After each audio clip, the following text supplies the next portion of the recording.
मंदसौर जिले में बढ़ते कोरोना संक्रमण के इस दौर में मंगलवार को 24 कोरोना पॉजिटिव व्यक्ति स्वस्थ होकर अपने घर की ओर लौटे और इस खुशी के मौके पर उन्हें मंदसौर के विधायक यशपाल सिंह सिसोदिया एवं जिला कलेक्टर मनोज पुष्प ने बधाई देते हुए स्वास्थ्य विभाग के अमले की बेहतर सेवा के लिए प्रशंसा की। आज जो मरीज स्वस्थ होकर अपने घर लौटे हैं उनमें 20 दिन की नन्ही बच्ची भी है जो अपने मां के साथ पॉजिटिव हो गई थी, जो आज स्वस्थ होकर अपने घर लौट रही है। मंदसौर के नर्सिंग कॉलेज में कोविड-19 का आज विधायक सिसोदिया जिला कलेक्टर पुष्प ने अवलोकन किया व वहां की व्यवस्थाएं देखी और स्वस्थ होकर लौटे नागरिकों से भी व्यवस्था को लेकर चर्चा की। उनके चेहरे की खुशी बता रही थी। कोविड-19 हॉस्पिटल की व्यवस्था से काफ़ी संतुष्ट हैं, फिर भी जिला प्रशासन की ओर से समय समय पर कोविड-19 हॉस्पिटल की व्यवस्था को जांचा परखा जा रहा है। किसी व्यक्ति को, मरीज को कोई परेशानी न हो इस बात का भी पूरा ध्यान रखा जा रहा है। इतना ही नहीं, इसी परिसर में मेडिकल स्टोर भी संचालित किया जा रहा है ताकि आवश्यकता पड़ने पर अन्य प्रकार की बीमारियों का भी उपचार हो सके, उन्हें दवाई मिल सके। यहाँ की साफ सफाई एवं भोजन व्यवस्था भी देखी गई और जिला प्रशासन की ओर से व्यवस्थाओं को लेकर संतुष्टि व्यक्त की गई। मंदसौर से जनसारंगी न्यूज़ के लिए प्रमोद जैन की रिपोर्ट। ताज़ा व त्वरित खबरों के लिए जनसारंगी न्यूज़ यूट्यूब चैनल को सब्सक्राइब अवश्य करें।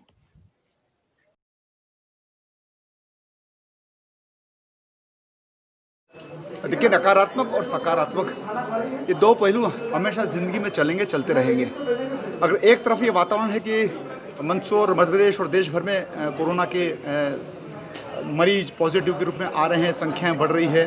एक चिंता वो भी है, स्वाभाविक चिंता है। लेकिन यदि आज मंदसौर के शासकीय जिला चिकित्सालय से संबद्ध हमारा जो नर्सिंग ट्रेनिंग सेंटर है, जिसको हमने क्वारंटाइन सेंटर बना रखा है, और वहाँ पर अगर एक साथ 24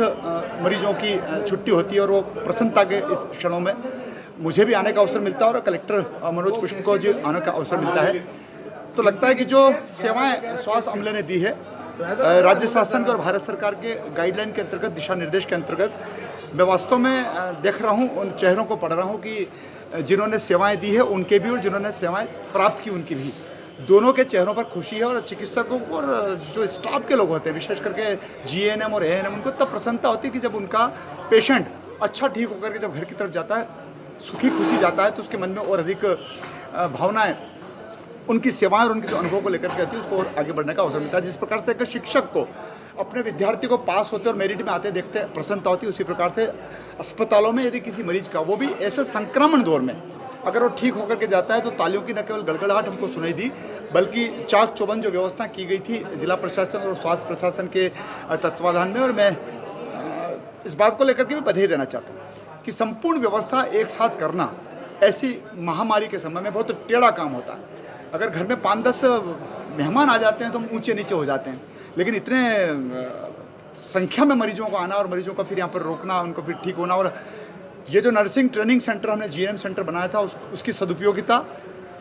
उस मायने में भी थी। और आज जो हमारा एक सेंटर बना है, आपातकालीन ये सेंटर बना है, इस आपातकालीन सेंटर में प्रत्येक मरीजों से संवाद करने का भी अवसर मिला है। पानी की कैसे व्यवस्था की जा रही है, टॉयलेट्स की क्या व्यवस्था है, भोजन कितने बजे मिलता है, क्या समय होता है, किस प्रकार से अनाउंसमेंट होता है। यहाँ तक कि छोटा मोटा मेडिकल स्टोर भी यहाँ पर कर रखा था कि किसी मरीज को और किसी प्रकार की कोई बीमारी होती है तो उसकी संपूर्ण मेडिसिन की व्यवस्था भी यहाँ पे हुई। मैं कुल मिलाकर के सेंटर में संलग्न सारे चिकित्सकों का मैं अभिनंदन करता हूँ, सारी नर्सें सिस्टर जो हमारी है उनका मैं धन्यवाद ज्ञापित करना चाहता हूँ, पूरे स्वास्थ्य अमला, क्योंकि माननीय प्रधानमंत्री नरेंद्र मोदी जी ने तो कोरोना योद्धा का नाम दिया है। एक युद्ध के इस मैदान में जिस प्रकार से संक्रमित व्यक्ति लड़ रहा है जीवन और मौत से, उनको बचाने का काम यदि कोई कर रहा है तो कोरोना योद्धा ही कर रहे हैं। तमाम कोरोना योद्धाओं का मैं अभिनंदन करते हुए शुभकामना ज्ञापित करता हूँ।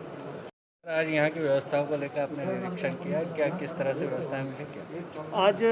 24 मरीज ठीक होकर के एक साथ जा रहे थे, तो हमने और विधायक जी ने इस अवसर का लाभ उठाते हुए यहाँ अवलोकन भी किया है, व्यवस्थाओं को देखा है। क्योंकि एक साथ बहुत सारे मरीज अभी जब किल कोरोना कैंपेन की हमने पूरे ज़िले भर में लगभग 7,000 सैंपलिंग किए और उसमें से 120 लोग पॉजिटिव आए। तो उनको रखने के में यहाँ की व्यवस्थाओं में कोई कमी तो नहीं है, कोई समस्या तो नहीं आई है, क्योंकि इसके पहले जब भी हमने हैंडल किया था तो एक साथ 20, 25, 30 लोगों को ही हैंडल किया था। पिछले एक सप्ताह से हम यहाँ लगभग 125 लोगों को हैंडल कर रहे हैं। तो हम लोगों ने उस व्यवस्था की भी माइक्रो समीक्षा की है, कहीं किसी सपोर्ट की ज़रूरत तो नहीं है। ये अच्छी बात है कि साफ़ सफाई की, भोजन की और जो हॉस्पिटल के मेडिकल आइटम की हैं वो सारी व्यवस्थाएं अच्छी है और हम लोग पूरी तरीके से तैयार हैं कि जो भी पेशेंट यहाँ आएंगे वो ठीक हो करके और अपने घरों को जाएंगे। इसके बावजूद भी हम लोगों से ये अपील करते हैं कि आपको पूरी सावधानी बरतने की ज़रूरत है, क्योंकि वायरस वातावरण में है और अगर आप जब तक आवश्यक नहीं हो तब तक घरों से न निकलें तो लोगों के संपर्क में आने से बचेंगे। आप मास्क लगाएं, फिजिकल डिस्टेंसिंग का पालन करें और जहां भी रहें आप अपने फ़ोन में सार्थक लाइट ऐप को डाउनलोड करके रखें और अगर बाहर से आते हैं, किसी की तबीयत ज़रा भी ख़राब होती है तो आप फीवर क्लिनिक पहुँचें और अपना इलाज कराएं। इस प्रोटोकॉल का अगर सभी लोग पालन करेंगे तो हम निश्चित रूप से मंदसौर जिले को कोरोना के इस महामारी से बाहर निकाल पाएंगे। सर, एक 85 साल के बुजुर्ग को भी पहले यहाँ से डिस्चार्ज किया गया, 20 दिन की बच्चे भी पॉजिटिव आई थी जिसका। हाँ, मैं अपनी स्वास्थ्य की टीम को बधाई देता हूँ कि उन्होंने बड़ी तन्मयता के साथ सभी मरीजों का इलाज किया है और हम देखें तो 20 दिन की बच्ची भी ठीक होकर के जा रही है। इसके पहले 85 साल के बुज़ुर्ग भी ठीक गए हैं। बहुत सारे लोग जिनको कोमॉर्बिडिटी के इश्यूज़ थे, बहुत सारी बीमारियां थी, वो भी ठीक होके गए हैं। तो स्वास्थ्य की टीम को मैं बधाई देता हूं और उन सभी लोगों को बधाई देता हूं और शुभकामनाएं देता हूं जो ठीक होकर जा रहे हैं और हम उम्मीद करते हैं कि इसी व्यवस्था से और इस लगन से हम पूरी तरीके से कोरोना से ज़िले को ठीक करने की और इससे बाहर लाने की स्थिति में हैं।